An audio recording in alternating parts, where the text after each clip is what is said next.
তোমরা যারা ক্যালকাটা ইউনিভার্সিটির আন্ডারে থার্ড সেমিস্টারের ছাত্রছাত্রী আছো এবং তোমাদের শিক্ষাবিজ্ঞান সাবজেক্টটা পাস কোর্সে আছে, তোমাদের জন্য আজকের ক্লাসটা খুবই গুরুত্বপূর্ণ।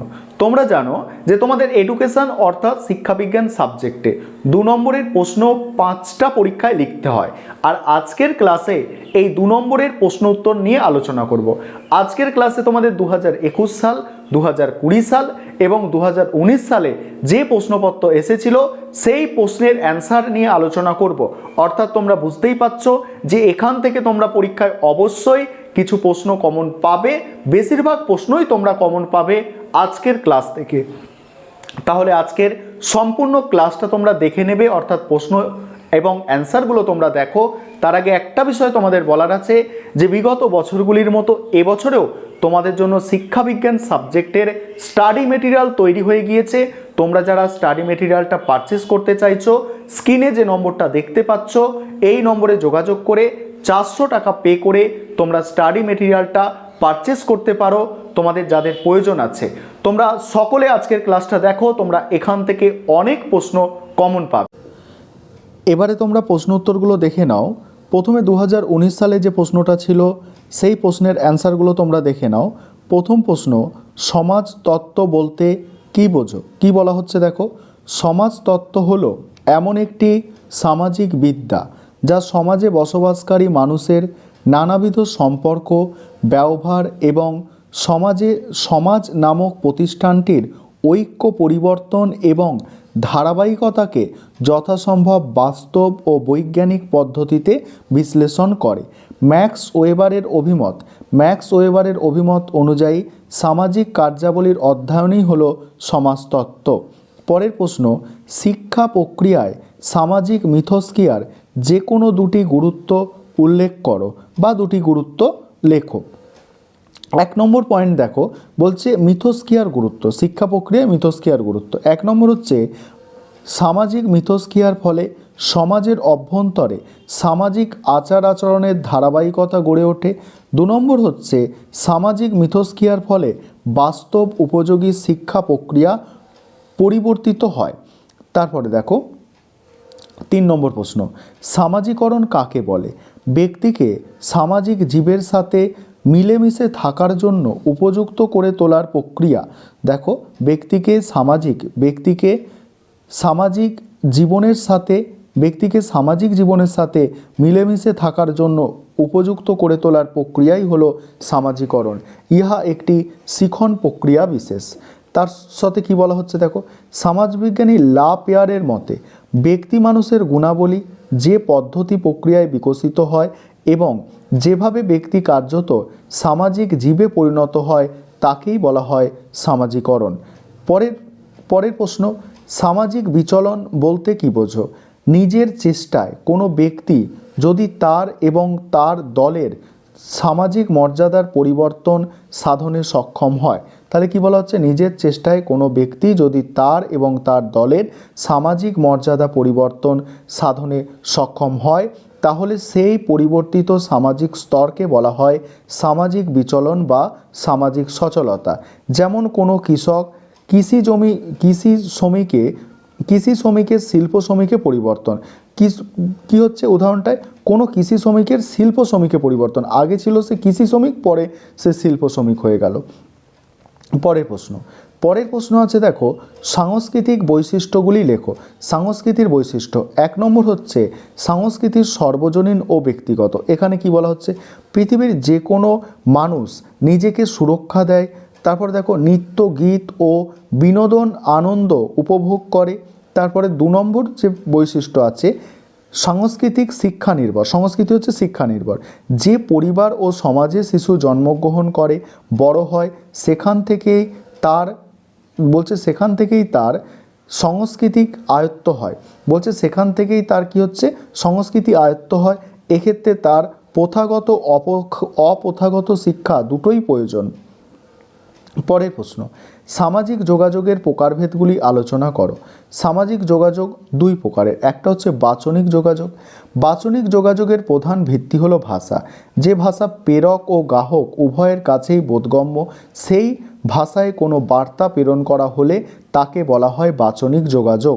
তারপর দেখো অবাচনিক যোগাযোগ, যখন বার্তা প্রেরণের জন্য সরাসরি ভাষা ব্যবহার না করে তার প্রতিভূ হিসাবে কোনো চিত্র, মডেল, সংকেত ইত্যাদি ব্যবহার করে বার্তা প্রেরিত হয় তখন তাকে বলা হয় অবাচনিক যোগাযোগ। এবারে 2020 সালের যে প্রশ্নপত্রটা ছিল তার অ্যান্সারগুলো দেখো। এখানে 1 নম্বর প্রশ্ন, সামাজিক পরিবর্তনের দুটি কারণ। এক হচ্ছে শিক্ষা ও সংস্কৃতি।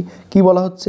পরিবর্তনশীল সমাজ জীবনে প্রাতিষ্ঠানিক শিক্ষা ও প্রচলিত সংস্কৃতি জীবনের মূল্যমানকে বহুলাংশে উন্নীত করেছে। তাহলে কি প্রচলিত সংস্কৃতি জনজীবনের মূল্যমানকে কি করেছে? বহুলাংশে উন্নীত করেছে। 2 নম্বর হচ্ছে শিক্ষা ও গণতন্ত্র। গণতান্ত্রিক প্রক্রিয়ায় সমাজ জীবন শিক্ষিত ও পারদর্শী হয়ে উঠবে। তারপরে প্রশ্ন, দ্বিতীয় প্রশ্ন আছে প্রাথমিক গোষ্ঠী কাকে বলে? প্রাথমিক গোষ্ঠী হলো একটি স্বল্প সংখ্যা বিশিষ্ট অন্তরঙ্গ গোষ্ঠী বিশেষ, যেখানে সদস্যদের মধ্যে মুখোমুখি সম্পর্ক অবস্থান করে এবং সদস্যদের মধ্যে আমরা মনোভাব শীর্ষে অবস্থান করে। এই প্রকার গোষ্ঠী কোনো বিশেষ উদ্দেশ্য যেমন পরিবার, খেলার দল, এইগুলো হচ্ছে তোমার প্রাথমিক গোষ্ঠী। 3 নম্বর প্রশ্ন, সামাজিকরণের দুটি বৈশিষ্ট্য লেখো। সামাজিকরণের বৈশিষ্ট্য দেখো। 1 নম্বর বৈশিষ্ট্য হচ্ছে সহজাত প্রবৃত্তির মাধ্যমে সামাজিকরণ ব্যক্তির ক্ষেত্রে কাজ করে। 2 হচ্ছে সামাজিক অভিব্যক্তির প্রকৃতির মধ্যে সামাজিকরণ প্রক্রিয়ার গতি প্রকৃতি অবস্থান করে। পরের প্রশ্ন কি আছে দেখো, সামাজিক স্তরবিন্যাস বলতে কি বোঝো? সামাজিক স্তরবিন্যাস হলো এমন একটি ব্যবস্থা যেখানে অর্থ, সম্পদ, মেধা, বংশ, শিক্ষা, বয়স, পেশা, লিঙ্গ, ক্ষমতা ইত্যাদির ভিত্তিতে সমাজে বিদ্যমান জনসংখ্যাকে বিভিন্ন স্তরে বিভক্ত করা হয়। তারপরের প্রশ্ন কি আছে দেখো, সামাজিক যোগাযোগে সংবাদপত্রের যে কোনো দুটি সুবিধা লেখো। প্রথমত দেখো, সংবাদপত্রের মাধ্যমে শিক্ষার্থীদের চিন্তাধারা, আচরণ, নৈতিক ও সামাজিক জ্ঞান উন্নত হতে পারে এবং শিক্ষার্থীর চিন্তন প্রক্রিয়া সক্রিয় হয়ে ওঠে। দ্বিতীয়ত কি, সংবাদপত্রে পরিবেশিত বিভিন্ন তথ্য শিক্ষার্থীদের বিভিন্ন বিষয়ে জ্ঞান লাভে সাহায্য করে এবং তারা বিভিন্ন বিষয়ে আগ্রহ প্রকাশ করে। পরের প্রশ্ন আছে, ধর্মনিরপেক্ষ শিক্ষা কি? ধর্মনিরপেক্ষ শিক্ষা বলতে বোঝায় ধর্মের সংশোবাহী শিক্ষা, অর্থাৎ ধর্মের সংস্পর্শে যে শিক্ষা হয় অথবা সমস্ত ধর্মের সমান অধিকারের বজায় রেখে যে শিক্ষা ব্যবস্থা পরিচালিত হয় তাই হলো ধর্মনিরপেক্ষ শিক্ষা। তাহলে ধর্মনিরপেক্ষ শিক্ষা বলতে কি বোঝায়? ধর্মের সংসর্বহীন অর্থাৎ ধর্ম ছাড়া যে শিক্ষা ব্যবস্থা, অর্থাৎ কোনো বিশেষ ধর্মকে গুরুত্ব দেওয়া না হয় সেই শিক্ষা ব্যবস্থাকে হচ্ছে ধর্মনিরপেক্ষ শিক্ষা বলে। ভারতের মতো বহু ধর্মের দেশে সমস্ত ধর্মের সমানাধিকার বজায় রেখেই ধর্মনিরপেক্ষ শিক্ষা ব্যবস্থা প্রচলিত রয়েছে। পরের প্রশ্ন আছে 2021 সালের প্রশ্নপত্র, যেটা দেখো, শিক্ষাশ্রয়ী সমাজবিজ্ঞান কাকে বলে? শিক্ষাশ্রয়ী সমাজবিজ্ঞান হলো শিক্ষা ও সমাজের একটি সমন্বয়। ইহা হলো এক ধরনের বিজ্ঞান যা সামাজিক প্রক্রিয়া, সামাজিক গোষ্ঠী এবং সামাজিক প্রতিষ্ঠানের মধ্যেকার সম্পর্কের ব্যাখ্যা বিশ্লেষণ করে এবং সেখানে সমাজস্থ ব্যক্তি তার অভিজ্ঞতা অর্জন ও সংগঠিত করে থাকে। তারপরে কি বলা হচ্ছে দেখো, প্রান্তিক গোষ্ঠীর দুটি বৈশিষ্ট্য লেখো। প্রান্তিক গোষ্ঠীর দুটি বৈশিষ্ট্য দেখো। 1 নম্বর বৈশিষ্ট্য হচ্ছে প্রান্তিক গোষ্ঠী নির্দেশক গোষ্ঠীকে আদর্শ মনে করে তাকে অনুকরণ করতে থাকে। 2 হচ্ছে নির্দেশক গোষ্ঠীর অনুসরণ করে প্রান্তিক গোষ্ঠী সামাজিক স্তরবিন্যাসের ওপরের দিকে উঠতে চায়। এখানে 2 বার এটা লেখা হয়ে গেছে যে কি বলা হচ্ছে, যে নির্দেশক গোষ্ঠীকে অনুসরণ করে প্রান্তিক গোষ্ঠী সামাজিক স্তরবিন্যাসে ওপরের দিকে উঠতে চায়। তারপর দেখো, সামাজিক মিথস্ক্রিয়া বলতে কি বোঝো? সমাজে বসবাসকালে ব্যক্তি তথা গোষ্ঠী কতগুলি সুনির্দিষ্ট আচরণবিধি মান্য করে চলে। এই আচরণবিধি একে অন্যকে প্রভাবিত করে। আচরণগত এই পারস্পরিক প্রক্রিয়াকে সামাজিক মিথস্ক্রিয়া বলে। এর ফলে সমাজের অভ্যন্তরে সামাজিক আচার আচরণের ধারাবাহিকতা গড়ে ওঠে। তারপরে দেখো সামাজিক স্তরবিন্যাস কি? সামাজিক স্তরবিন্যাস হলো এমন একটি ব্যবস্থা যেখানে অর্থ সম্পদ, মেধা, বংশ, শিক্ষা, বয়স, পেশা, লিঙ্গ, ক্ষমতা ইত্যাদির ভিত্তিতে সমাজে বিদ্যমান জনসংখ্যাকে বিভিন্ন স্তরে বিভক্ত করা হয়।